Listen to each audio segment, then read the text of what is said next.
তোমরা কি আমাকে শুনতে পাচ্ছ? জি স্যার।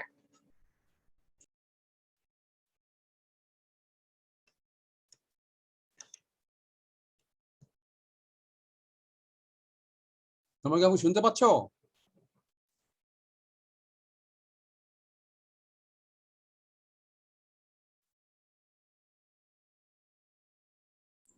জি স্যার। শুনতে পাচ্ছ আমাকে? জি স্যার। আচ্ছা আচ্ছা, ওকে, ওয়েট করি।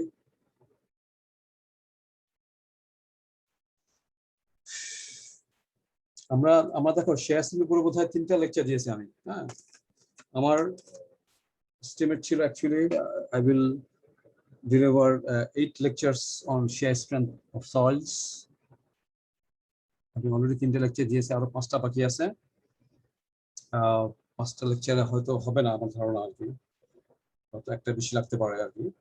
তোমাদের এই উইক সহ আরো কয়েকটা উইক ক্লাস আছে তোমাদের? এই উইকে তো আমি ক্লাস নিয়ে নিই ইনফ্যাক্ট।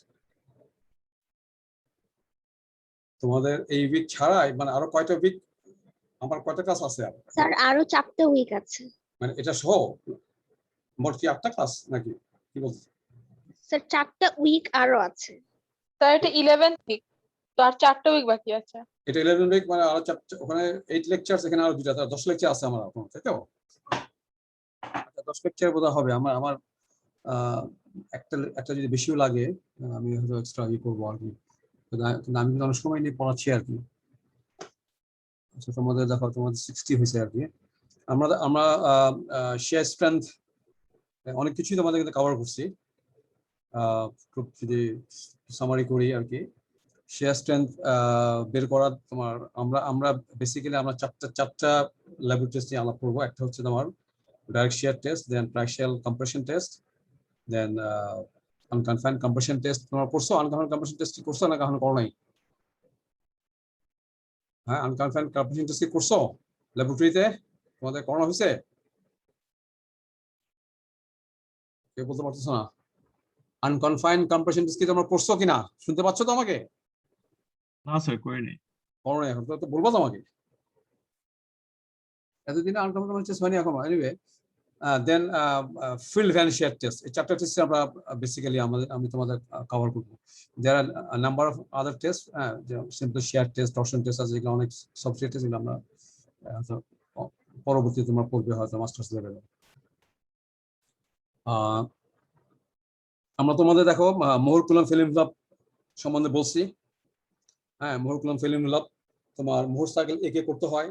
ডাইরেক্ট শেয়ার টেস্টে কিন্তু আমরা মোহর কুলম ফিল্ম ক্লাব আঁকার জন্য কিন্তু আঁকি না, তাই না? মোহর সাইকেল আঁকি না, এটা একটু খেয়াল করবো আর কি। যখন আমরা ডাইরেক্ট শেয়ার টেস্টে যখন আমরা করি, যখন মোহর কুলম ফিল্ম ক্লাব ড্র করি, তখন কিন্তু আমরা we don't draw Mohr circles. আমরা কি করি? আমরা পিক শেয়ার স্ট্রেস নেই এবং নর্মাল স্ট্রেস নেই, এবং প্লেন গ্রাফ পেপারে মানে ইকুয়াল হরিজন্টাল এবং ভার্টিক্যাল স্কেলে আমরা প্লট করি। ওয়াই অ্যাক্সিস কি প্লট করি? Peak shear stress. Shear stress কিন্তু কখনো টোটাল বা ইফেক্টিভ হয় না। হ্যাঁ, এই জন্য খুব বেসিক কথা বলতেছি আর কি। আর নর্মাল স্ট্রেস যেটা, সেটা টোটাল নর্মাল স্ট্রেস হতে পারে, টোটাল হলে তোমার আর হলে ইফেক্টিভ হতে পারে। ইফেক্টিভ হলে আমি পরবর্তী বাদ দিয়ে আমি আমার ইফেক্টিভ হবে। তো নর্মালি ডাইরেক্ট শেয়ার টেস্টে আমরা যদি consolidate drain direct shear test করি, তাহলে at the end of consolidation excess forward pressure is 0। কাজে তুমি যে নর্মাল লোড দিচ্ছ, আমরা কিন্তু সবসময় কিন্তু স্যাম্পলে কিন্তু কোনো স্ট্রেস অ্যাপ্লাই করতে পারি না, এটাও খেয়াল করবো। we cannot apply stress to a specimen. We always apply load to a specimen. We apply a vertical load or we apply a normal load to a specimen, and it provides normal stress on the specimen. কিভাবে হবে এটা? তুমি normal লোডকে এর cross sectional এরিয়াতে ভাগ করে you get the normal stress, and that normal stress could be total or it could be effective. Total কখন হবে? তুমি যে টোটাল নর্মাল লোডটাকে যদি এতে ভাগ করো, you get a total normal stress. আর ইফেক্টিভ নর্মাল স্ট্রেস কি হবে? তোমার টোটাল নর্মাল স্ট্রেস থেকে তুমি যদি প্রপার্টিটা বাদ দিয়ে দাও, if you subtract the value of forward pressure, if you can measure, then you get the effective normal stress. So in city test, which is carried out in clay soils or in sands, sand সবসময় তোমার drain condition prevail করে আর কি। হ্যাঁ, তোমার স্যান্ডে কখনোই তোমার আনড্রেন condition prevail করে না। কেন করে না? Because sand is so high, so permeable. তোমার শেয়ারিং এর সময় সবসময় তোমার খুব তাড়াতাড়ি ফরওয়ার্ড প্রেসার ডিসিপেট করে এবং তোমার ড্রেন কন্ডিশন প্রিভেল করে, যার জন্য তোমার excess forward pressure is always zero. এবং সিটি টেস্টে কিন্তু আমরা কি করি? আমরা একটা লোড যেটাকে কনসিডার করি, এবং at the end of consideration, whether it's a clay soil or it's a sandy soil, at the end of consideration, the excess forward pressure is zero. So তোমার সিটি টেস্টে সবসময় তোমার এক্স অ্যাক্সিসটা কি হবে? Effective normal stress হবে। এবং CT টেস্টে আমরা সবসময় কি বের করবো? Effective shear stress parameters, either C prime or phi prime. আচ্ছা, তাহলে আমি তোমার দেখো, তোমাদের অ্যারাউন্ড 50% আসছো, আমি মনে স্ক্রিন শেয়ারে চলে যাই। আজকে আমি তোমার দেখো একটু কনসিডার দিব কিভাবে আমরা প্রবলেমগুলি সলভ করবো আর কি। হ্যাঁ, ফর ক্লেজ অ্যান্ড ফর স্যান্ডস, হ্যাঁ, এটা একটু ডিসকাস করবো। এবং ডাইরেক্ট শিয়ার টেস্টের বিভিন্ন what are the typical behaviour in of loose sands or normally considered clays, অথবা dense sand or preloaded or over considered clay. Over considered clay একটা নাম হচ্ছে তোমার প্রি-লোডেড ক্লে, এটা আমগুলো খেয়াল রাখবা। Pre-loaded clay is same as over concealed clay. এবং behavior of NC clay and loose sand is same. Behavior of dense sand and pre-loaded or over concealed clay are same. এবং এই behaviour গুলো কি ধরনের তোমার কার্ভগুলি কেমন হয়, তোমার এটাও তোমাদের বলছিলাম যে ডেন্স স্যান্ড এবং ওসি ক্লেতে তোমার দে শো পিক, একটা পিক ভ্যালু পাওয়া যায়, তারপর এটা কমে আসে, তোমার কোথায় চলে আসে? রেসিডুয়াল ভ্যালুতে চলে আসে, which is significantly higher than the peak value. যখন ফেল করার পরে তুমি যদি এটা শেয়ার করতে থাকো, তাহলে এটা with the increase of shear deformation, তোমার shear stress decreases and finally it attains a constant value. That is termed as residual strength. আর তোমার লুজ স্যান্ড এবং স্যান্ডের জন্য, লুজ স্যান্ড অথবা এনসিক্লের জন্য তোমার পিক ভ্যালু এবং তোমার রেসিডুয়াল গুলো they are almost same. They are almost same. They don't show any peak. এবং ভলিউম চেঞ্জ বিহেভিয়ারটা তোমার খেয়াল করছে কিনা? ভলিউম চেঞ্জ বিহেভিয়ারটা সেটা তোমার লুজ স্যান্ডের জন্য, এবং I am talking about considered drain direct shear test. তোমার লুজ স্যান্ডের জন্য কি হবে? তোমার লুজ স্যান্ড অথবা এই জন্য তোমার কি হবে? তোমার ভলিউম চেঞ্জ কার্ভটা কেমন হবে? তোমার ড্রেন টেস্টে কিন্তু কোনো পোল প্রেশার ডেভেলপ করে না, কাজে পোল প্রেশার কার্ভ আসবেই না, বুঝতে পারছো? এটা খেয়াল রাখবা। ড্রেন টেস্ট এবং আনড্রেন টেস্টের বেসিক ডিফারেন্স কি? বেসিক ডিফারেন্স হচ্ছে তোমার ড্রেন টেস্টের সময় তুমি যখন শেয়ার করছো, you are allowing drainage, so you are allowing the sample to change in volume, so there is only volume change, এবং excess forward pressure is always zero, so there is no generation of excess forward pressure. আর আনড্রেন টেস্টে কি হচ্ছে? তোমার during shearing you don't allow any drainage, so there is no volume change is zero, but since you are not allowing to change in volume, so there is generation of excess forward pressure. তখন তোমার positive access forward pressure হয় তোমার loose স্যান্ডে অথবা এনসিক্লেতে, আর negative forward pressure generate করে তোমার dense স্যান্ডে অথবা তোমার ওসিক্লেতে। Basic behaviour. হ্যাঁ, তাহলে আমি তোমাদের দেখো স্ক্রিন শেয়ারে চলে যাই। আমি কিন্তু তোমাদের অনেক কিছুই কিন্তু বলে ফেলছি অলরেডি আর কি। হ্যাঁ,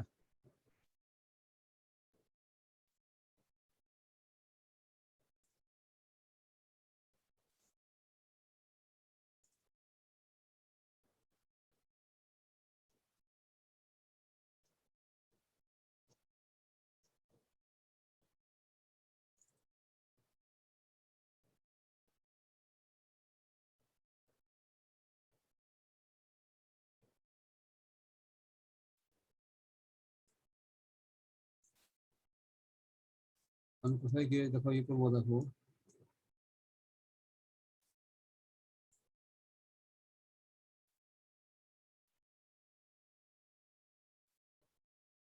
ধরো এখান থেকে আসি, একটু যেটা বলতেছিলাম সেখান থেকে আসি। হ্যাঁ,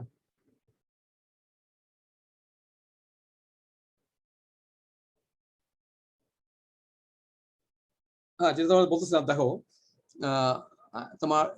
তোমার লুজ স্যান্ডে অথবা এনসিক্লেতে তোমার কি হবে? ভলিউম চেঞ্জ কার্ভটা কি হবে?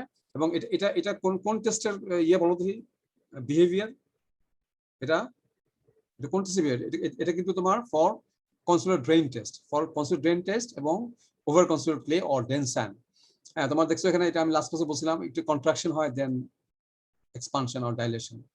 এবং আমাদের জিওকেমিক্যাল ইঞ্জিনিয়ারিং আমরা আমরা আমরা কম্প্রেশন অথবা কন্ট্রাকশনকে নেগেটিভ ভলিউম চেঞ্জ বলি, আর ডাইলেশনকে বলি পজিটিভ ভলিউম চেঞ্জ। হ্যাঁ, আর ভলিউম চেঞ্জ এটা হবে actually delta V by original volume. This is not only delta V, but delta V is volume change.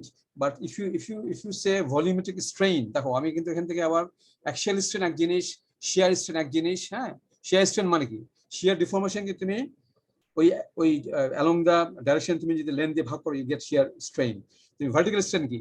তোমার ভার্টিক্যাল ডিফর্মেশনকে তুমি ভার্টিক্যাল অথবা অ্যাক্সিয়াল স্ট্রেন কি? ভার্টিক্যাল ডিফর্মেশনকে তুমি যদি ভার্টিক্যাল হাইট দিয়ে ভাগ করো, অরিজিনাল হাইট দিয়ে ভাগ করো, then you get the vertical strain or axial strain rather. হ্যাঁ, এটা বলি। আর তুমি যদি ভলিউম চেঞ্জ হচ্ছে জাস্ট ডেল্টা ভি, আর ভলিউমেট্রিক স্ট্রেন যদি বলি, তাহলে এটাকে কি বলবা? Delta V by V zero. Delta V by V zero, মানে change in volume by original volume. সবকিছু অরিজিনাল লেন্থে ভাগ করি, অরিজিনাল লেন্থে ভাগ করলে you get strain. So volumetric strain যদি হয়, তাহলে delta V by V zero is the original is a volumetric strain. হ্যাঁ, অনেক সময় আমরা ভলিউম স্ট্রেন দেখলে একই রকম কার্ভ হবে, অনেক সময় ভলিউম চেঞ্জ দেখলে the shape of the curve will be the same. এবং এটা আমি ক্রিটিক্যাল ভয়েড রেশিও কনসেপ্টে বলছিলাম। হ্যাঁ, ডেন্স অ্যান্ড কম ভয়েড রেশিও থাকে। This is the E0 of dense sand, this is the E0 of loose sand. এটা আস্তে আস্তে তোমার ভয়েড রেশিও কমবে, এটা ভয়েড রেশিও আস্তে কমে দেন আস্তে আস্তে বাড়বে, and with the progress of shearing they attain a constant value which is called critical void ratio. This value is the critical void ratio. এখানে যদি এটা এই ভ্যালুটা, this value is critical void ratio. এটা লাস্ট ক্লাসে দেখাইছিলাম।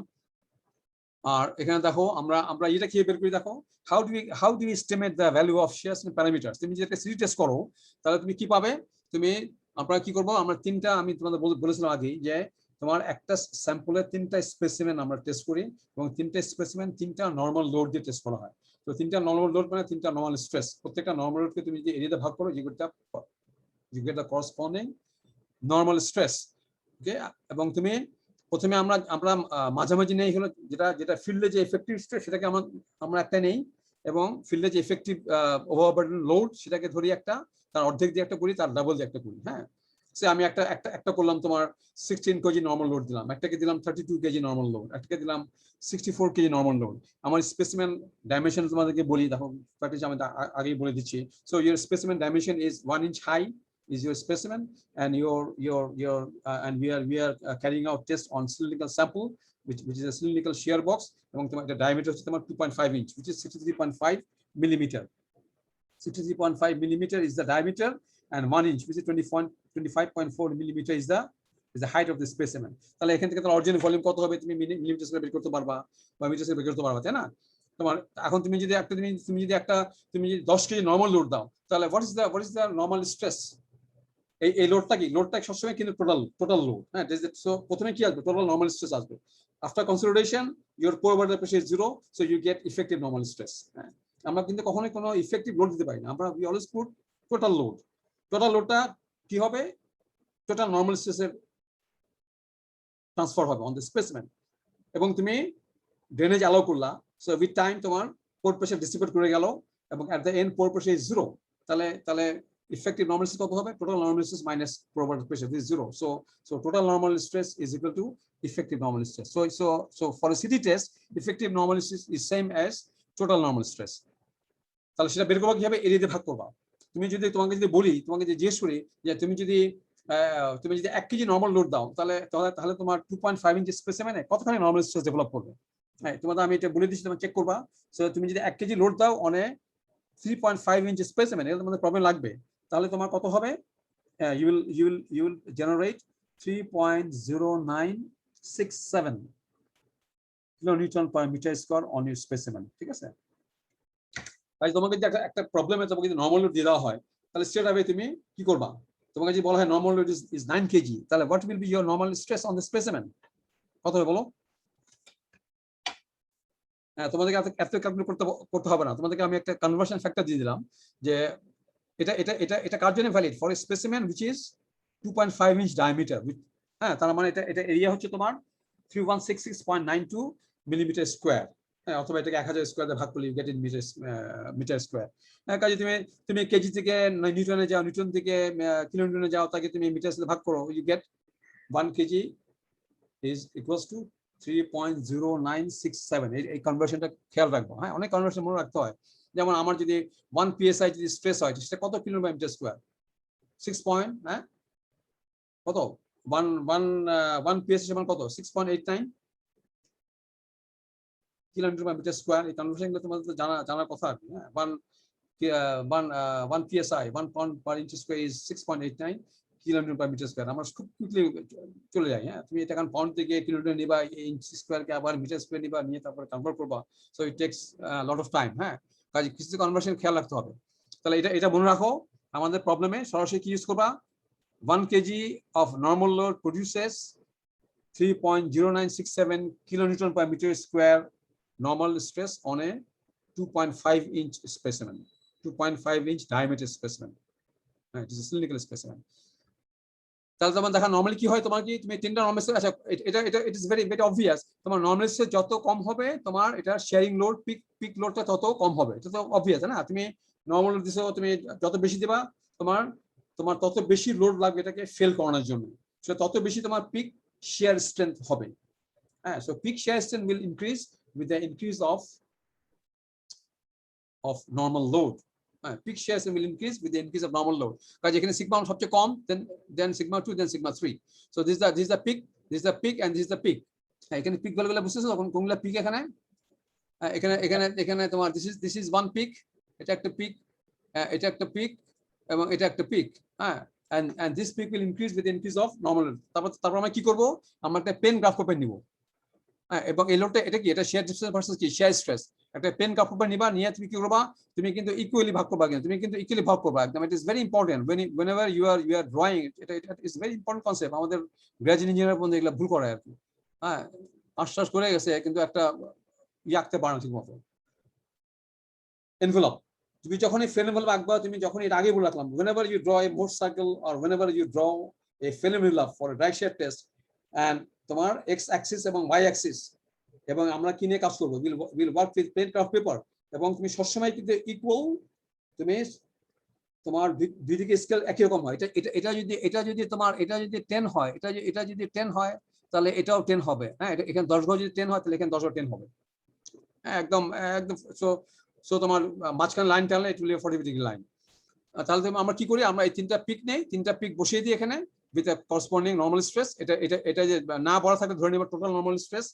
আর হ্যাঁ, না যদি বলা না থাকে, নরমাল স্ট্রেস যদি অনলি বলা থাকে, তাহলে you will assume that this is total normal stress. আর ইফেক্টিভ নরমাল স্ট্রেস কি হবে? তোমার যদি সি টেস্ট করো তাহলে প্রোগ্রেস হবে 0, so effective normal stress same. So তুমি ড্র করবে and you draw a straight line passing through the origin. এবং এটা এখানে এটা কার জন্য হবে? তোমার for sin c prime will be 0 and you will get only 5 prime. ঠিক আছে, এটা একটা হবে 5 প্রাইম, ইফেক্টিভ হলে 5 প্রাইম, আর আনব্রেন হলে, এবং স্যান্ডের জন্য তোমার কখনো আনব্রেন টেস্ট হয় না। হ্যাঁ, ইন স্যান্ড অলওয়েজ ব্রেন। আচ্ছা, এটা দেখো তোমার যদি if you carry out test on over concentrated clay or normally concentrated clay, দেখো normally concentrated clay হলে কিন্তু normally concentrated clay বিহেভিয়ার এবং dense sand এর loose sand এর বিহেভিয়ার একই রকম। So you'll get no intercept, you'll get c prime equal 0. But if it is over concentrated clay, তাহলে এগুলা কি? তাহলে এগুলা কিন্তু আসলে থাকা shear stress at failure। এর অর্থ কি? This means this is the peak shear stress. This is the peak shear stress. কাজে তিনটা পিক্সেল তুমি এই লাইন ড্র করবা। So you get so this value, এই ভ্যালুটা হচ্ছে তোমার this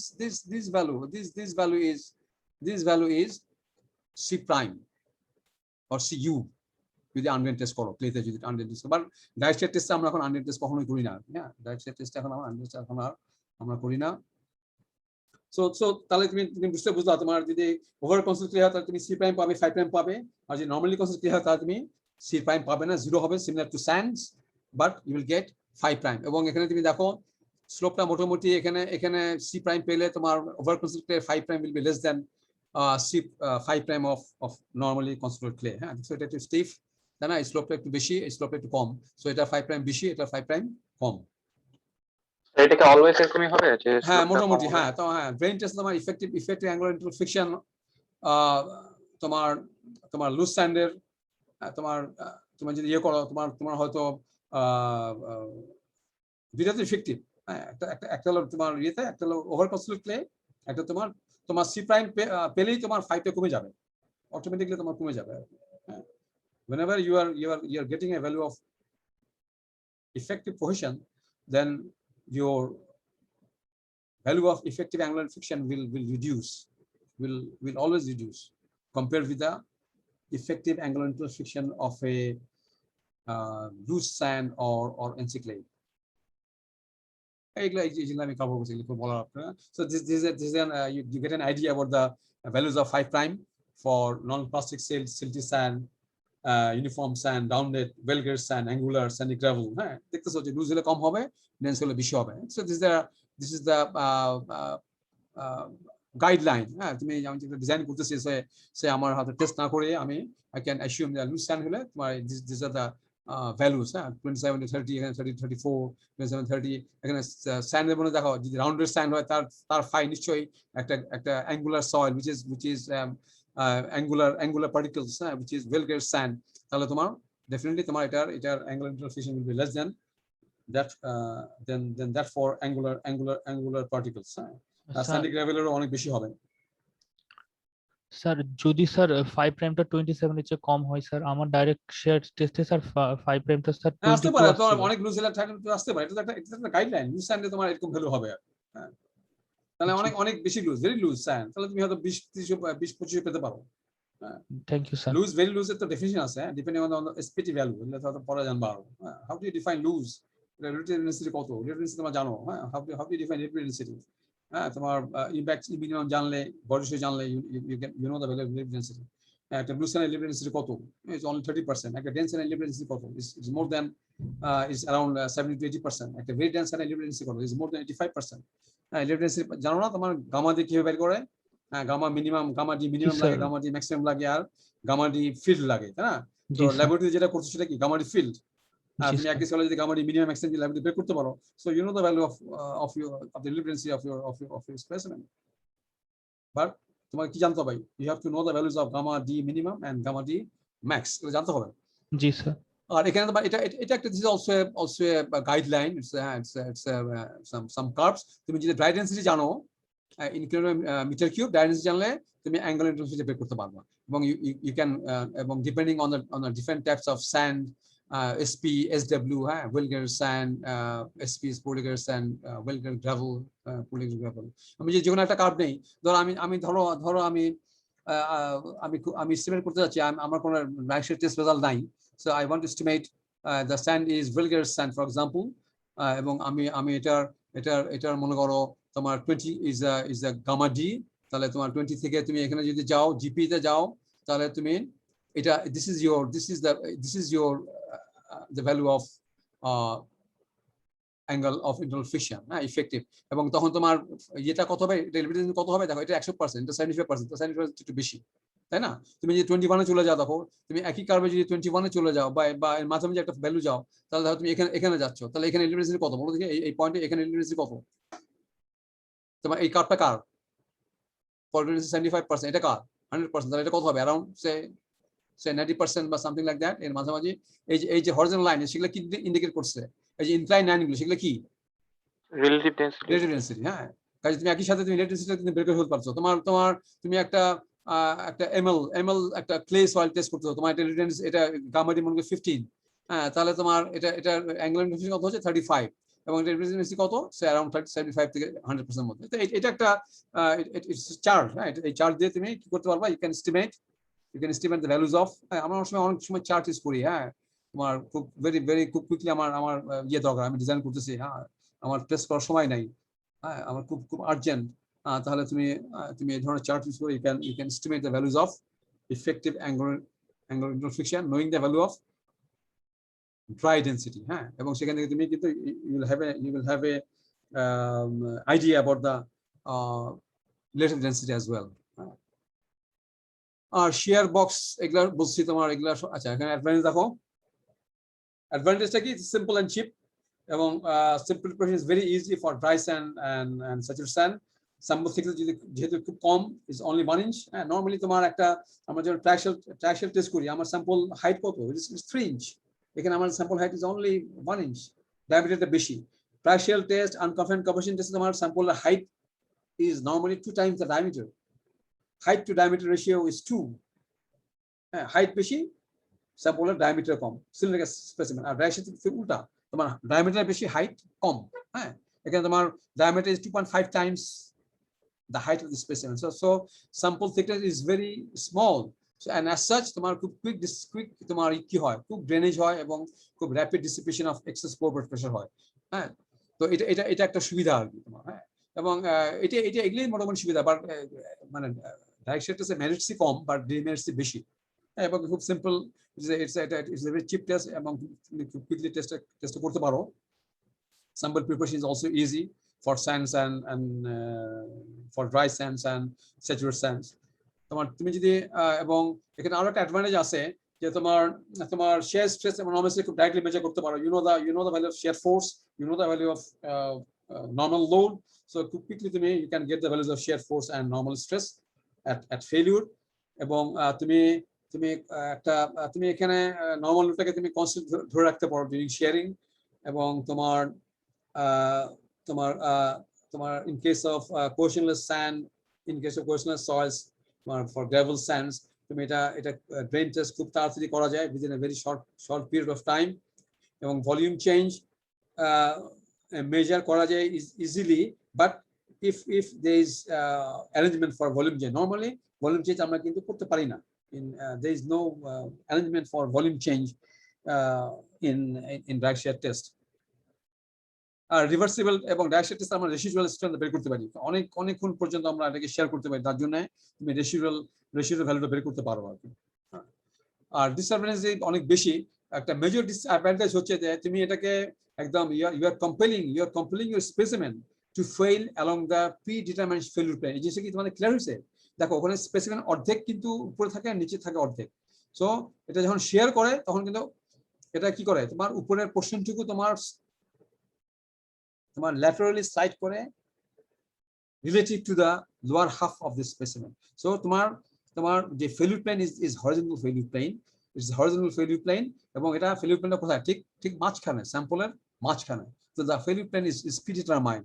তুমি একদম জোর করে তোমার টেস্টিং অ্যারেঞ্জমেন্টে এরকম যে তুমি স্যাম্পলটাকে জোর করে you are allowing the sample, you are compelling the sample to fail along a predetermined failure plane. Rather, you are not allowing the sample to fail along the weakest plane. এটাই হওয়া উচিত, তাই না? একটা স্যাম্পল কোন প্লেনে fail করবে? হ্যাঁ, তোমার একটা ন্যাচারাল স্যাম্পল, তুমি এটাকে শেয়ার করতেছো, তুমি এটাকে ভার্টিক্যাল যাই করো। হ্যাঁ, ট্রাইসেল টেস্টে আমরা ভার্টিক্যাল লোড দেই, এখানে ডাইসের টেস্টে আমরা ল্যাটারাল লোড দিচ্ছি, আমরা আনকনফাইন্ড কম্প্রেশন টেস্টে আমরা ভার্টিক্যাল লোড দেই। সো কিন্তু ফেল করে শেয়ারে, তো শেয়ার কোন প্লেনে এটা ফেল করবে? এটা যেখানে তোমার weakest plane, যেখানে তোমার খুব সয়েল একটু খারাপ, a sample will always fail along the weakest plane. A sample will always shear along the weakest plane, so which does not happen in direct shear test. So this is a major demerit of direct shear test. তোমার distribution of shear stress over the failure plane is not uniform. তোমার এখানে progressively তোমার স্যাম্পলটা fail করে তোমার edge থেকে towards the center, এবং the anterior shear of the plane is not mobilized simultaneously. এটা এখানে একটা স্পেলিং মিস্টেক হয়েছে, simultaneously, এটা এল হবে, হ্যাঁ, simultaneously. আর তোমার এখানে ড্রেনেজ খুব কম্পেয়ার করা যায় না, ডাইরেক্টলি মেজার করা যায় না। বাট তুমি যদি রেট অফ শেয়ার যদি খুব স্লো রাখো, তাহলে তোমার ড্রেনেজ তোমার হয়ে যাবে, এবং তোমার pore water pressure, excess pore water pressure will be zero and you will get the effective normal stress. এবং নর্মাল স্ট্রেস খুব সহজে তোমার ভ্যারি করানো যায় না। তোমার এরিয়া আন্ডার দ্য শেয়ার এবং normal load does not remain constant. তুমি যখন শেয়ার করতেছো, ডিউরিং শেয়ারিং তোমার area under the normal load and the area on the failure plane, it does not remain constant, it changes.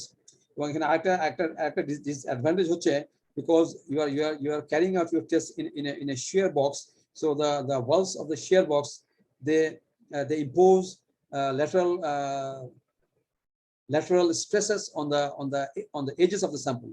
কাজে তোমার একটা lateral restraint তোমার develop হয় on the edges of the sample because of lateral confinement of your specimen. So this is the disadvantage. হ্যাঁ, তোমার shearing এর সময় একটা lateral restraint তোমার develop করতেছে on the edges of the sample. So which is not good for the sample, but the arrangement is same.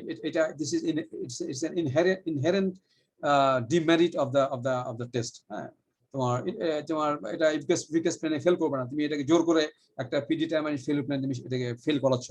এগুলা একদম এই টেস্টিং ইকুইপমেন্টেরই এটা inherent disadvantage. The equipment has been designed in such a way that the sample fails along the Vickers span. There is a lateral restraint on the edges of the sample. Failure is not progressive. তোমার failure plane তোমার area under the normal load or shear load এটাকে রাখা যায় না। তোমার এখানে পোর pressure change measure করার কোনো ধরনের প্রভিশন থাকে না, কোনো ধরনের অ্যারেঞ্জমেন্ট নাই। সো তুমি পোর প্রেসার মেজার করতে পারো না।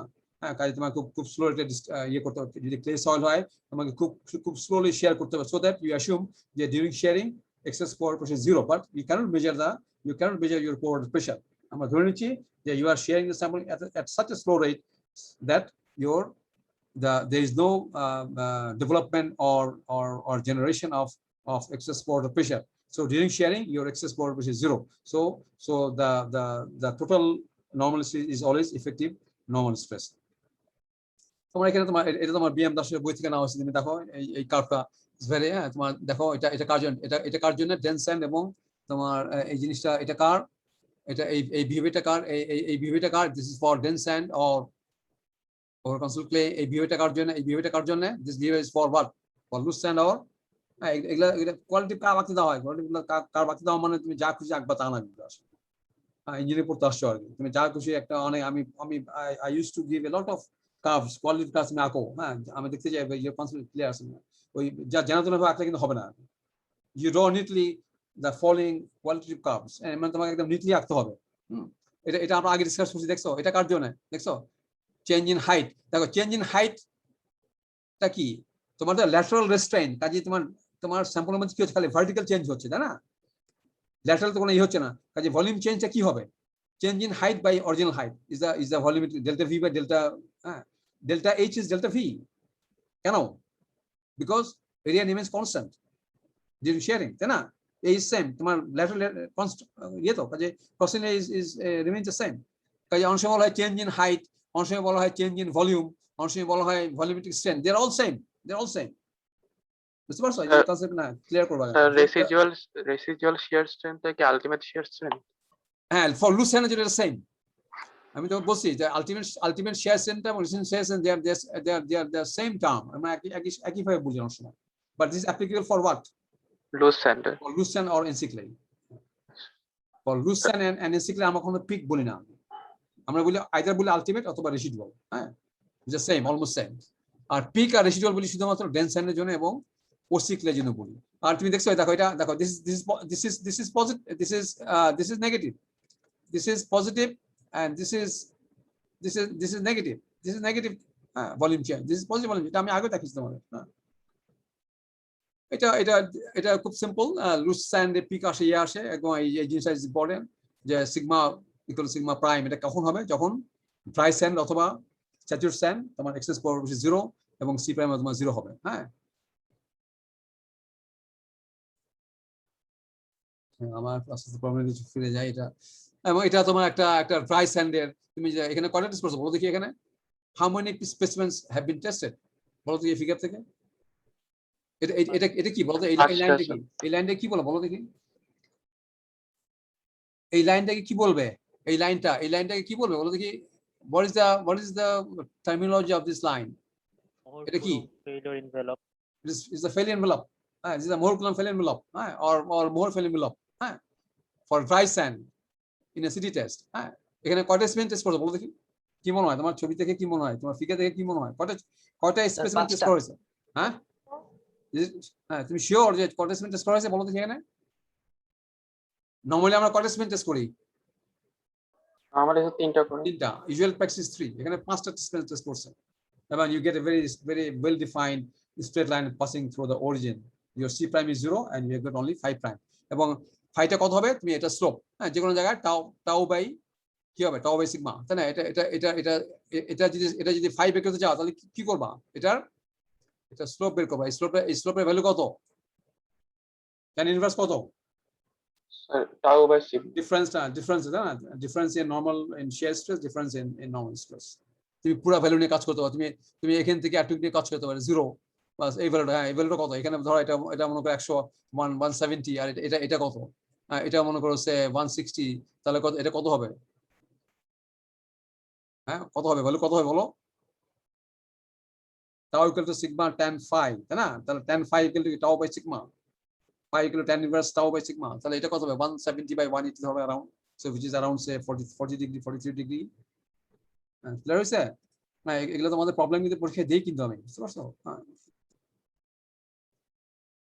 এটা এটা এগেইন দেখো তোমার এটা এটা এটা I have already covered, এটা কার জন্য, এই কার্ভটা বলতে, সেই কার্ভটা কার জন্য, টেনশন হ্যাঁ ডেনসন অথবা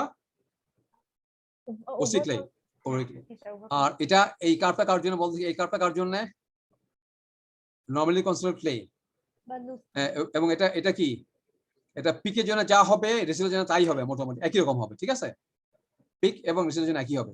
আচ্ছা এটা ওভার কনসিডার্ড ক্লে, এটা কার জন্য, ধরো this is for the peak, this is for the peak, আবার ওভার কনসিডার্ড ক্লে রেসিডুয়াল কোনটা হবে বলো দেখি, যে স্যার ডেনসেন্ডের এটা এটার সাথে মার্জ করে যাবে হয়তো, এই আমি যে লাল কাপ লাল যে লাইনটা ড্র করলাম এটা কার জন্য, লুজ স্যান্ডের জন্য, মানে নরমালি কনসোলিডেটেড প্লেট জন্য। না over considered clay residual value, এখান থেকে তুমি এই ফাইটা কার, এই ফাইটা কনসোলিডেটেড আর নরমালি কনসোলিডেটেড রেসিডুয়াল ভ্যালু যেটা ওটা তো সেমই হবে। সেমই হবে, হ্যাঁ মানে নরমালি কনসিডার্ড এবং ইয়ে সেমই হবে। আচ্ছা আমি যদি এর মাঝামাঝি যদি একটা একটা কার্ভ ড্র করি তাহলে এটা কি হবে,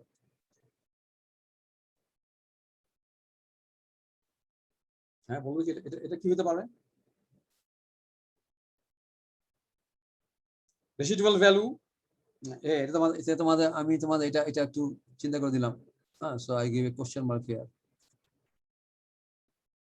হ্যাঁ পিক দিয়ে আঁকলে পিক পাবে, রেসিডুয়াল আঁকলে রেসিডুয়াল পাবে, তুমি যদি এরকম একটা বিহেভিয়ার পাও পিক দিয়ে, তাহলে তুমি কি বলো this is over considered claim, তুমি যদি একটা রেসিডুয়াল আঁকলে কিন্তু সবসময় তুমি এটা পাবে, রেসিডুয়াল আঁকলে তুমি এনসি ক্লে এবং ওসি ক্লে দুটোর জন্যই কিন্তু কি পাবে, থ্রু অরিজিন, দুটার জন্য কিন্তু কি পাবে, থ্রু অরিজিন পাবে, আর স্থানের জন্য সবসময় তুমি এটা it will passing through origin, আর এটা তো আমি বললাম একটা ইন্টারমিডিয়েট ভ্যালু কার জন্য হবে, ঠিক আছে।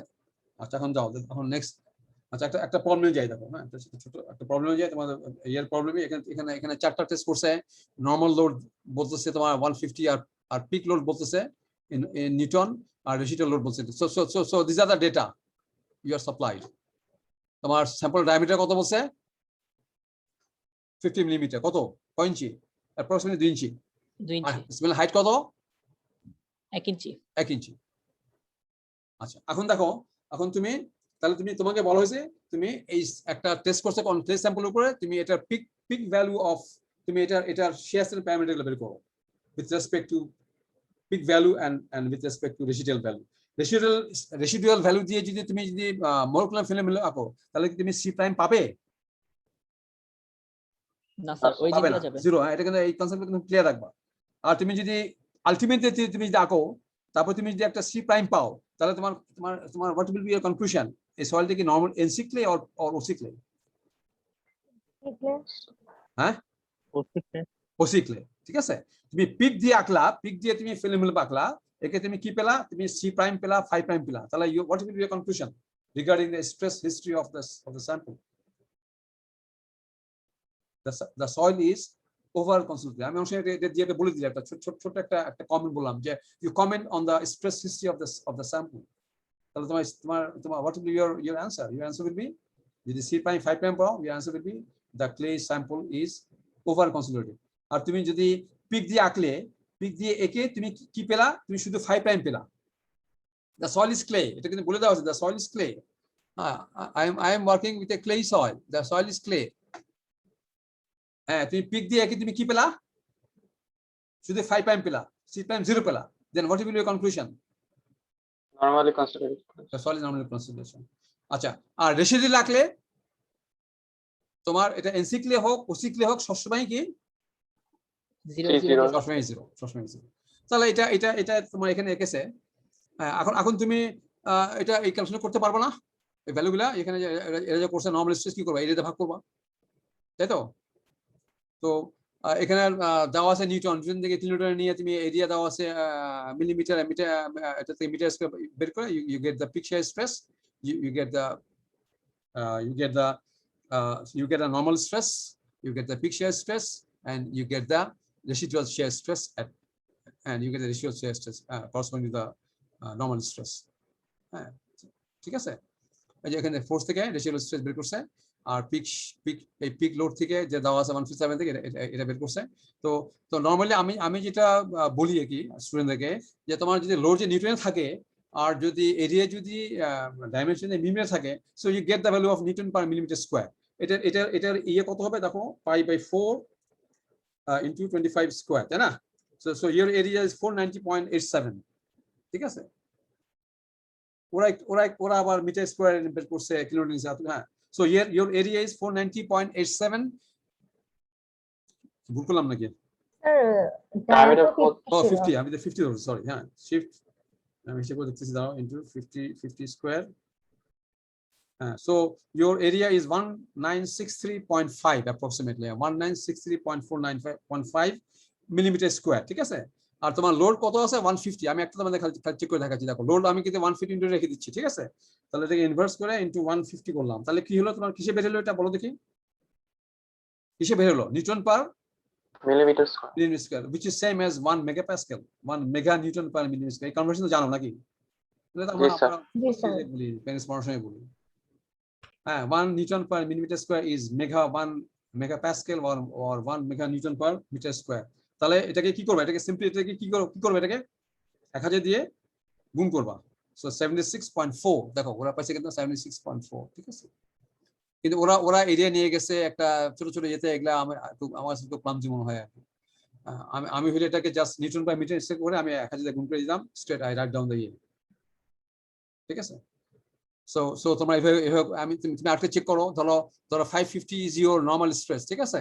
তাহলে এটাকে আমি এটাকে রাখি নাই, আচ্ছা কত ছিল জানো, shift 5/4 into 50 square is your তোমার এরিয়া, আচ্ছা ইনভার্স ইনটু তোমার নরমাল হচ্ছে 550 নিউটন আছে, is into 1000, so which is 280, which is 280.1, check, তুমি একটা শেষ চেক করো, ঠিক একইভাবে তুমি বের করবা। So is it clear?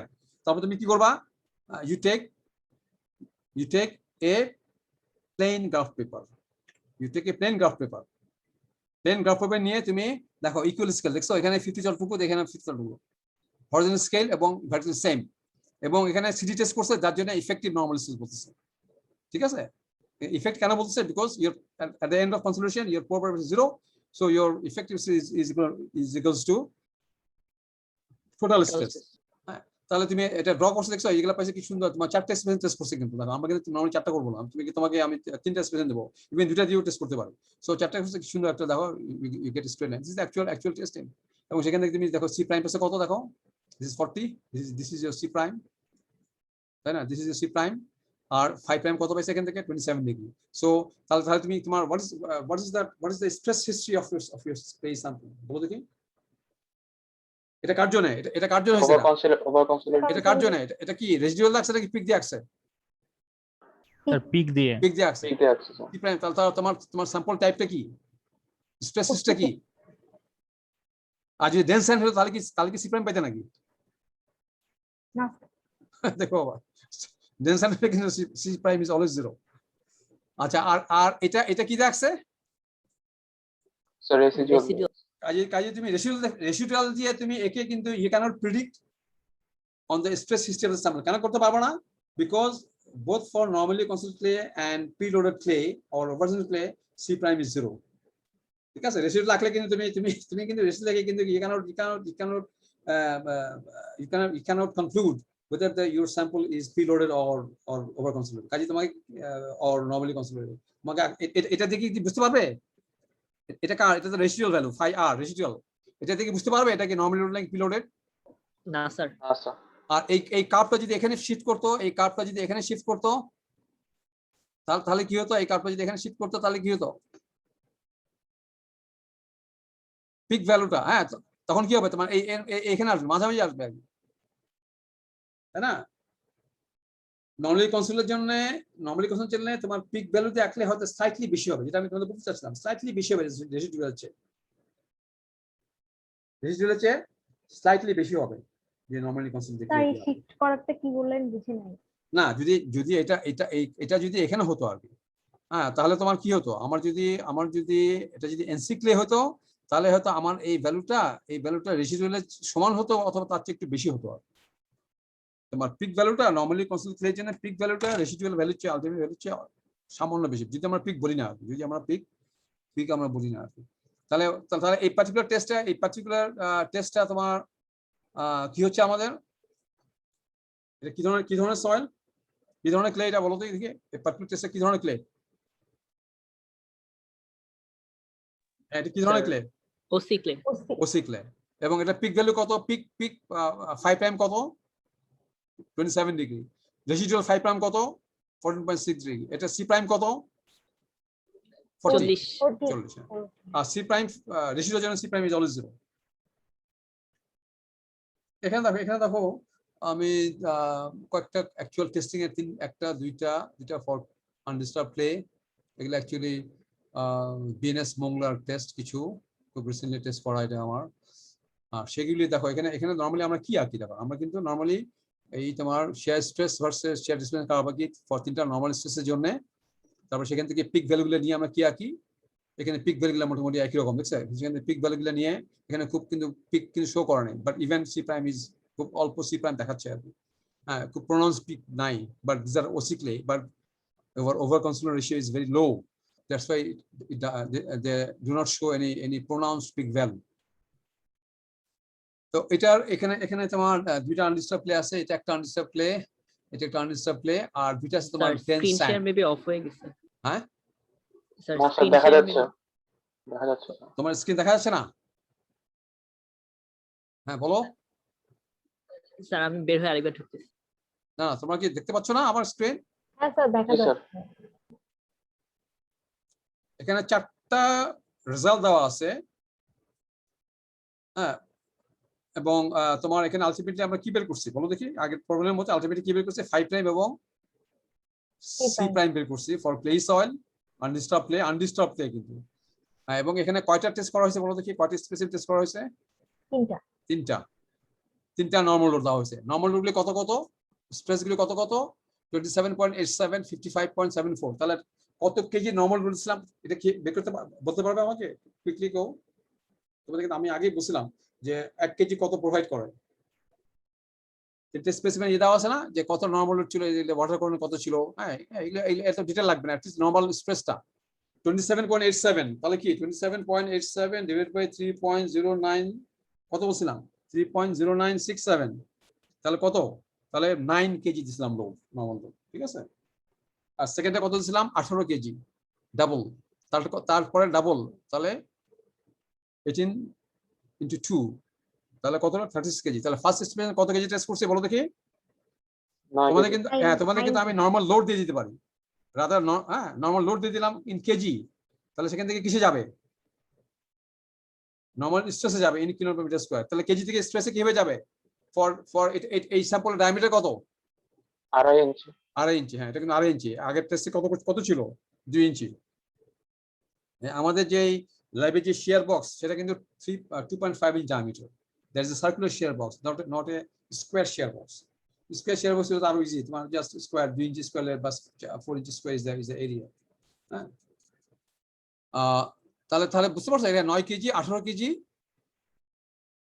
36 KG. আচ্ছা, এরপর স্যাম্পল টেস্ট কত দেখাতো, একই রকম, হ্যাঁ, ঠিক আছে। ডেপথ কম ছিল, এটা দেখো কত করছে, দেখো একটা silty fine sand, disturb sand, রিকোস্টাল স্যান্ড, এবং এখানে আমরা দেখো 92.90 কেজি স্ট্রেস, তাহলে কত ছিল, তাহলে ডিভাইড বাই কত, 6.0967 নাকি, তাই বুঝছিলাম, 3.0967 নাকি, 3.0967, কত হয়, around 30 KG. 30 KG, this is double, 60 KG, এবং এটা বোধহয় তারও ডাবল নাকি, দেখো 185 into 8 into 2, তারও ডাবল, সো 30, 60, 120 কেজি। এবং আমাদের এই শেয়ার বক্সের একটা লিমিটেশন হচ্ছে তোমার, you can't apply more than 120 KG, হ্যাঁ, এটা একটা ক্যাপাসিটি আছে, অনেক বেশি হয়ে যায়। হ্যাঁ, আমরা 371 এর বেশি দিতে পারি না। 120 কেজির বেশি নর্মাল লোড আমরা নর্মালি চাপাই না on this particular machine. এর বেশি চাপালে so you go beyond the capacity of your machine, which is not good for the machine, which is not good for the longevity or for the durability of the machine. আমরা কখনোই একটা ইকুইপমেন্টকে তা একদম maximum stress পর্যন্ত আমরা দেই না। তো যার জন্য আমরা সবসময় এটা এত বেশি লাগে না, এবং এটা it is a very high stress. হ্যাঁ, তোমার 371 কিলোমিটার স্কোয়ার, তুমি একটা তোমার যদি একটা 50 মিটার, তোমার যদি একটা 100 ফিট নিচে তোমার যদি একটা স্যাচুরেট স্যান্ড থাকে, তাহলে সেখানে ইফেক্টিভ নর্মাল স্ট্রেস কত বলো দেখি, একটু ধারণা দাও দেখি। 100 ফিট নিচে 30 মিটার ধরো, 100 ফিট নিচে তোমার 120 psi is a saturated weight। এর থেকে আমি বাদ দিলাম 63.45 into 100 ফিট, তাহলে তোমার কত হচ্ছে 5750 psf divided by 144 as a psi into 6.89, say which is only 275, which is less than this value। বুঝছো, 100 ফিট নিচে একটা স্যাচুরেট স্যান্ড আছে। হ্যাঁ, তোমাদের কনসেপ্টটা বুঝতে হবে আমি কি বলছি, বুঝতে পারছো? তোমার এক্সিস্টিং গ্রাউন্ড লেভেল থেকে 100 ফিট নিচে একটা স্যাচুরেট স্যান্ড আছে, সেখানে what is the effective normal stress at that level কত হবে? এটা তো পারবে না, শিখো না এগুলা। কত হবে ইফেক্টিভ নর্মাল স্ট্রেস? কত হবে 100 ফিট ইনটু কত? Total saturated weight minus unit weight of water. Saturated বললাম মনে করো 20, কমা প্রাইম টা সব হ্যাঁ কমা প্রাইম, হ্যাঁ 20 মাইনাস 20 কেন বলছি 120, অনেক বেশি। তোমার ইন পিএসএফ বলছি, তো আমি পিএসএফ এ যাচ্ছি, ফিট আর পিএসএফ এ যাচ্ছি। তোমার যদি হয়, তোমার যদি 100 ফিট তাহলে মনে করো 30 মিটার, তোমার স্যাচুরেটেড মিটার মনে করো 20 কিলো পার মিটার কিউব, তাহলে 20 মাইনাস 9.81 ইনটু 30, তাহলে কত হলো 305, হ্যাঁ, which is less than 371। তাহলে বুঝতেছো it is very high normal stress। হ্যাঁ, তুমি দেখছো আমার ডেপথ দেখছো কোথায়, তোমার 15 থেকে 19 মিটার। হ্যাঁ, এটা আমার ডেপথ অনেক নিচে, এবং এটা কিন্তু ম্যাক্সিমামটা। আমরা কি করি, মাঝামাঝি দেই, একটা তার দিয়ে তার অর্ধেক, একটা তার দিয়ে তার ডাবল। তাহলে এখানে এই প্রবলেমটা যদি আমি তোমাদেরকে যদি করতে দেই আর কি, তাহলে আমি তোমাদের কিভাবে দিব বলো, তোমরা আমাকে বলো দেখি, what data should I provide you, বলো দেখি কি ডাটা দিব তোমাদেরকে, বলো, লেখো। নাম্বার 1 লেখো, your specimen height is say 1 inch, your diameter of the specimen is 2.5 inch, একটু বলে দিলাম, ঠিক আছে? তিনটা স্পেসিমেন টেস্ট করছো, তোমার এই আমি বলে দিচ্ছি, তোমার নর্মাল লোড ইজ, এটাকে ভাগ করলে যা হয় ইন কেজি বলে দিলাম, প্রত্যেকটা নর্মাল লোড বলে দিলাম। আর এটাকে তোমার এই যে এটা যে করসপন্ডিং যে পিক শেয়ার স্ট্রেস, এটাকে এই দিয়ে গুণ করলে কি পাবে, শেয়ারিং লোড পাবে ইন কিলো নিউটন, তাই না? তাই তো, তাকে আমি নিউটন নিয়ে গেলাম 1000 গুণ করে। তাহলে তোমার তাহলে একটা টেস্ট রেজাল্ট বলি, তোমার ইউ ক্যান তোমার নিজেরা চেক করো কোনটা দিব বলো দেখি। এটাই দিয়ে দেখো, প্রথমটাই লেখো, ঠিক আছে? প্রথমটা লেখো কত 9 KG, 18 KG, 36 KG. Forget about this data. I have carried out a direct shear test on a undisturbed clay sample, and I have tested 3 specimens. The first, second, third specimen test করেছি আমি কত KG দিয়ে বলো, 9 KG, 18 KG, 36 KG. এটা pen কাপড়ে আঁকবা, আমি নিজে দেখতে চাই। 9 কেজি, 18 কেজি, 36 কেজি টেস্ট করছো, ঠিক আছে? তারপরে আমি এটার স্ট্রেস স্ট্রেন কার্ভ আঁকছি, এটা তোমার দরকার নাই, আমি তোমাকে বলে দিচ্ছি the peak value of sharing load for the first specimen is 56.0 newton, দেখো 56.0 নিউটন, একটু লিখে ফেলো। সেকেন্ড স্পেসিমেনের জন্য হচ্ছে তোমার 73.5 নিউটন। প্রথমটা কি বললেন বুঝতে পারি না। 56.0 Newton is the peak sharing load for the first specimen. For the second specimen, যেটা 18 কেজি নরমাল লোড দিয়ে টেস্ট করছো, সেটার peak shearing load stress, peak shearing shear load, not stress, peak shear load যেটা বিউনিতে পাচ্ছ is 73.5 Newton, দেখছো? আর থার্ডটা লেখো, যেটা তুমি 36 কেজিতে লোড টেস্ট করছো, সেটা লেখো 112.5 নিউটন, ঠিক আছে?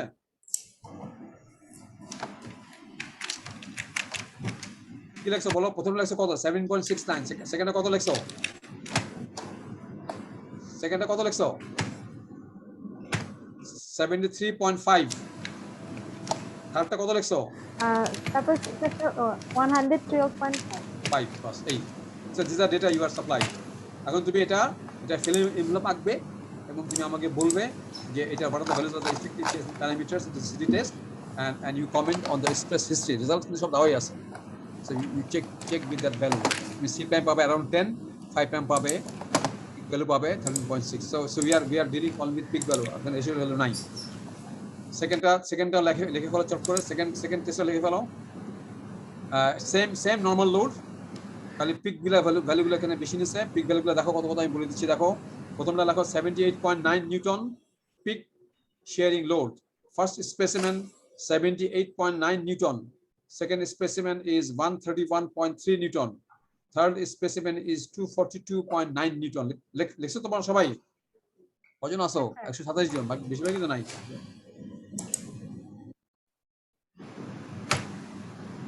এক KG normal load 2.5 inch diameter স্পেসিমেনে কতখানি নরমাল স্ট্রেস ডেভেলপ করবে? দেখছো এটা কত? 0.0967 3.067 কিলোমিটার স্কয়ার। তাহলে সেকেন্ড স্পেসিমেনের জন্য আমি তোমাদের বললাম you draw the film envelope in a plain graph paper. তাহলে কি করবা? তোমার ইফেক্টিভ নরমাল স্ট্রেস এবং ইফেক্টিভ এবং পিক শেয়ার স্ট্রেস রাখবা। It is the peak shear stress. একে you draw straight line passing, হ্যাঁ, এবং তুমি দেখছো যে এখানে you are getting intersect on, এবং এটা সি প্রাইম ইজ 10, 5 প্রাইম অনেক বেশি এই সয়েলের। এবং এটা কি ধরনের সয়েল? তাহলে this soil is over consolidated. আচ্ছা, আমি একটা টেস্ট করছি on reconstruct sandy silty sand, very fine silty sand. এখানে তোমার এগুলো কত বলো দেখি। এখানে এগুলো কত 77 কোনটা নিচ্ছি? এটা 18টা নিই, পরটা নিই, দেখি পরটা নিই, এটাই নিই। এখানে কত? 77.7। একটা হলো এটা লেখো 25 কেজি, 50 কেজি, 100 কেজি। এটা ঠিক আছে।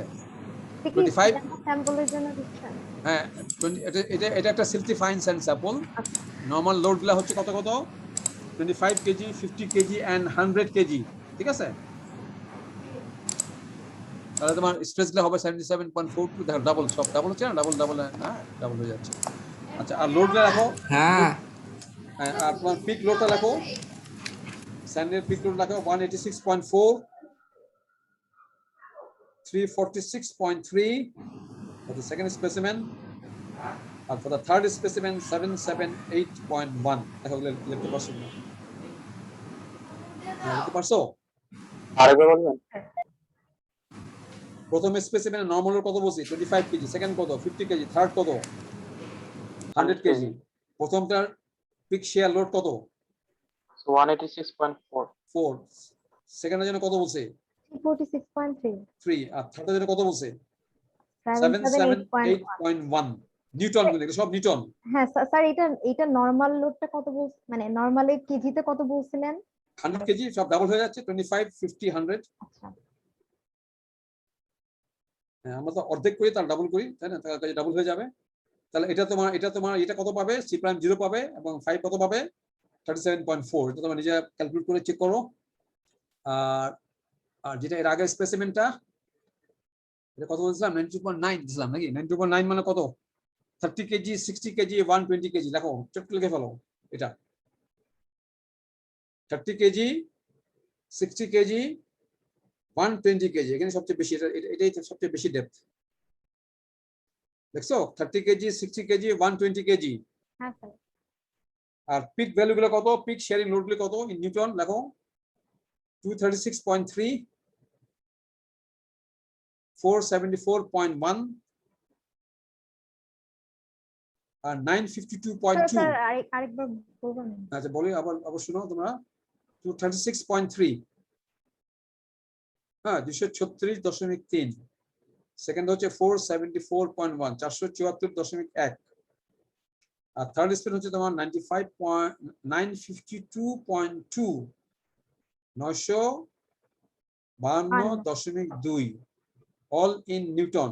Normal load are all in kg, in kilogram, ঠিক আছে। Your specimen height is 1 inch. Specimen height কত লাগছে না কিন্তু। Your specimen diameter is 2.5 inch, which is 63.5 millimeter. তাই তোমার এইগুলা লাগবে। তোমরা কি করবা? তোমার লোড নিউটন থেকে নিউটনকে এরিয়া দিয়ে ভাগ করবা millimetre স্কয়ারে, you get Newton per millimeter square, and you multiply it by 1000, you get in kilonewton per meter square. That is I prefer doing like that. আর কি যদি মনে করেন আমি নিউটন থেকে কিলোমিটারে যাব, আমি মিলিমিটার স্কয়ার থেকে মিটার স্কয়ারে করব, তারপরে আমি কিলোমিটার কি আমি মিটার স্কয়ারে ভাগ করব, then I get kilometer square. That is up to you. যে যেভাবে কমফর্ট ফিল করে সেভাবে করবে। বাট আমি এখানে ডাটা আছে আমার, তোমার একটা খুব ছোট ছোট ফিগার দিয়ে কাজ করতে ইয়ে হয় না। So you work with newton per millimetre square and you convert it into straight away. You multiply it by 1000 and you get in megapascal, you get in kilonewton per meter square or kPa. আমরা সবসময় কিন্তু আমরা কিন্তু kPa সবসময় বলবো, আমরা কিন্তু kilometre বলবো না। স্ট্রেস বললে আমরা সবসময় kPa কিলোমিটার পার মিটার স্কয়ারে বলি। when we talk প্রেসার, তখন আমরা কিলো প্যাসকেলে বলি, মেগা প্যাসকেলে বলি, kPa বলি, হ্যাঁ মেগা প্যাসকেল বলি। কিন্তু যখনই আমি বলবো stress, I always utter kilonewton per metre square or mega newton per metre square. তো আজকে এখানে থাকুক ট্রাইশেল। আমরা তোমাদের অনেক কনসেপ্ট কিন্তু আমি বলে দিচ্ছি আর কি, হ্যাঁ। তো আমরা নেক্সট ক্লাসে আমরা ট্রাইশেল টেস্টে চলে যাব, এবং এখানে অনেক জিনিস আছে। স্পেসিফিকলি তোমার 3 ধরনের triaxial test, U, C, U, C, D, এবং বিহেভিয়ার ইজ সেম। বিহেভিয়ার সম্বন্ধে তোমাদের একদম ধারণা হয়ে গেছে। এখানে আমরা ওখানেও আমরা ঠিক একইভাবে মোহর সার্কেল একে আমরা ফেনের এনভেলপ ড্র করব। মোহর সার্কেল একে সিগমা 1 সিগমা 3 দিয়ে আমরা মোহর সার্কেল আঁকবো। আর এখানে আমরা কি এঁকেছি, নরমাল স্ট্রেস, বুঝতে পারছো? এখানে কিন্তু কোনো সিগমা 3 নাই তোমার ট্রাইশেল টেস্টে। ট্রাইশেল টেস্টে আমাদের কি থাকবে, মেজর প্রিন্সিপাল থাকবে, মাইনর প্রিন্সিপাল থাকবে। এগুলো আমি অলরেডি কিন্তু পড়াই ফেলছি কিন্তু।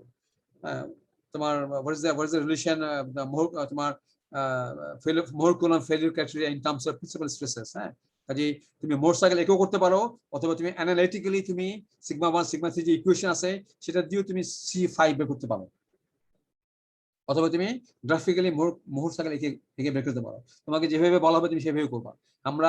আমরা গ্রাফিক্যালি বের করব মোহর সার্কেল একেও, আমরা C', 5' বের করব, এবং আমরা অ্যানালিটিক্যালিও বের করব।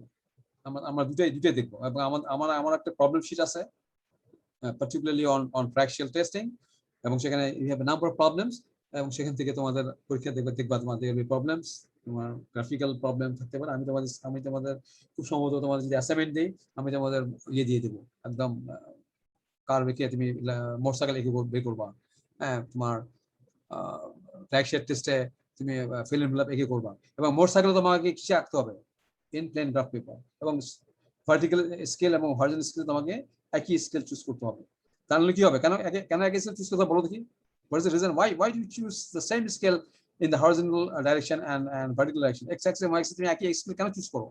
তুমি ওখানে যদি 50 kb যদি তুমি 10 গো না, ওখানে 50 kb 10 গো কেন? Why? তো নালে সার্কেল হবে না। তাহলে এটা তোমার চ্যাপ্টার হয়ে যাবে, জানা? The circle will be ellipse, circle হবে না। This is the answer. যার জন্য তোমার মোহর সার্কেল তোমাকে সবসময় ইয়ে করতে হয়। এবং আমার ডাইরেকশন টেস্টেও ফিল্ম ল্যাবে আমরা ওখানে এক স্কেল না নিলেও কোনো খুব একটা ক্ষতি নাই,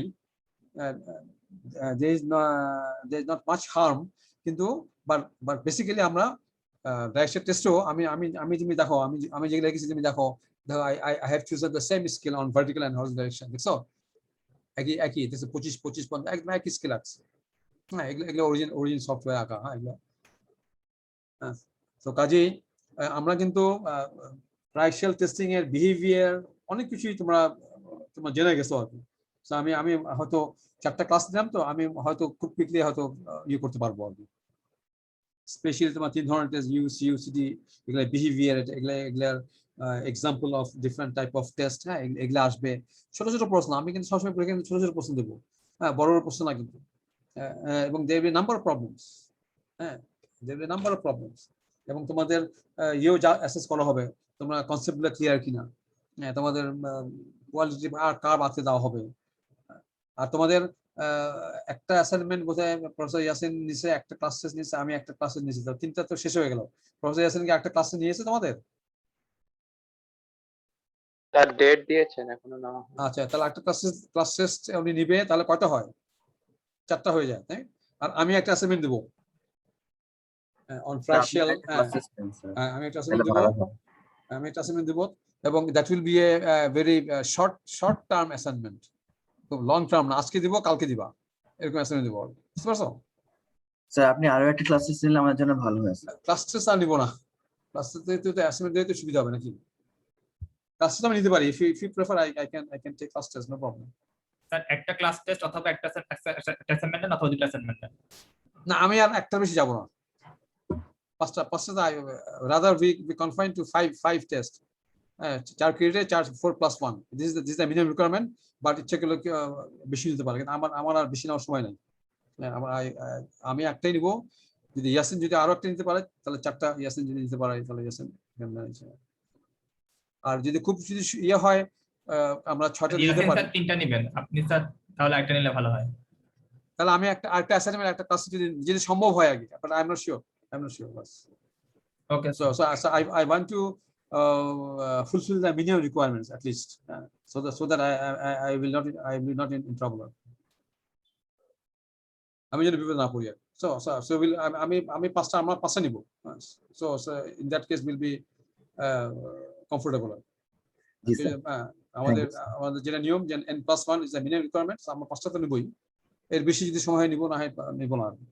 তো আমি একটা অ্যাসাইনমেন্ট দেবো, একটা যদি ক্লাসে দিতে পারি ক্লাসে দিব, অসুবিধা নেই, ছোট একটা ক্লাস দিতে পারি। আমি আগে ক্লাসে নিয়েছি দুটাই, মুক্তার স্যারের সাথে আমি পড়িয়েছি, আমি দুটা ক্লাসে নিতাম, স্যার 3টা নিচ্ছে। তোমাদের এর আগে দুটা ব্যাচকে তো পড়াইছি, তোমার 15 ব্যাচ 16 ব্যাচকে পড়াইছি আমি, তোমার ইউরো 7 ব্যাচ দুটো। দেখো তোমাদের যদি ইয়ে হয়, আর তোমাদের পরীক্ষা কি হবে না হবে জানি না, একাডেমিক কাউন্সিল ডিসিশন হবে, তোমাদের অনলাইন হবে না ফিজিক্যাল হবে, গ্রেড হবে না কি হবে এখন, ইটস নট ইয়েট ডিসাইডিং। তো ঠিক আছে আমরা তাহলে শেষ করি। আর আমার নেক্সট ক্লাস শনিবার, বুধবার, তাই না? শনিবার ক্লাসে কিন্তু আমি চেঞ্জ করবো, ওই দিন আমার সিলেকশন বোর্ড আছে, শনিবার আমি পারবো না। শনিবারের ক্লাসটা আমার তোমাদের আগে বলে রাখলাম, শনিবার ক্লাসটা আমি কখন তোমাদের বলবো আর কি, ডিপেন্ডিং অন মাই স্কেডিউল। যদি আমার রোববার সোমবার যদি ইয়ে না থাকে, কোনো মিটিং না থাকে, তাহলে আমি অ্যারেঞ্জ করবো। আমার প্রতিদিনই তোমার 2-3টা মিটিং থাকে অলমোস্ট এভরিডে। আজকে ক্লাসটা আমি তোমার দেখো 3বার শিফট করলাম আর কি, 10টা থেকে দিলাম, তারপরে আবার 3টা দিলাম, আবার 4টা দিলাম। Okay thank you very much. তাহলে আমি শেষ করি। হ্যাঁ, ওকে।